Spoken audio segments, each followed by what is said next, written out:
Iako je direktor Urbanističkog zavoda Goran Vajkić bio izričito protiv da se na posao vrate radnici koji su u štrajku bili od maja do septembra ove godine, silu je ipak pobjedio zakon. Većinski vlasnik Jovan Vidović jutros je na posao vratio 30 radnika.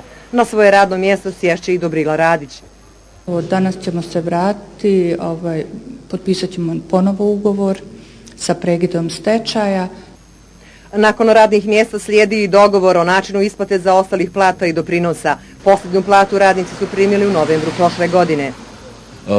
Ispunjena je ta zakonska procedura, se ljudi moraju vratiti na posao i mi dalje ostajemo pri svim svojim zahtjevima, ne odustajemo ni od čega. Šta će biti od njihovih zahtjeva nemaju odgovor i direktor Goran Vajkić nema odgovor. U ovom trenutku Vajkić priznaje da je prvi zadatak smirivanje situacije koje jedino omoguća vraćanjem na posao. Ja ću potpisati njima prijem, neka se oni vrate na posao. Kako će to dalje funkcionisati, ja ne znam.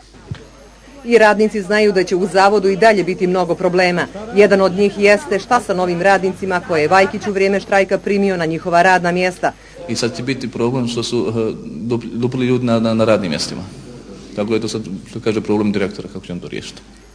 Je li vraćanje na posao otpuštenih radnika prvi ozbiljniji korak u rješavanju brojnih problema u ovoj instituciji? Pitanje za koje smo ostali uskraćeni od većinskog vlasnika Jovana Vidovića, koji nije htio pred našu kameru. Vidović tvrdi da zavod, koji je još pod lupom pravosuđa, čeka veliki posao.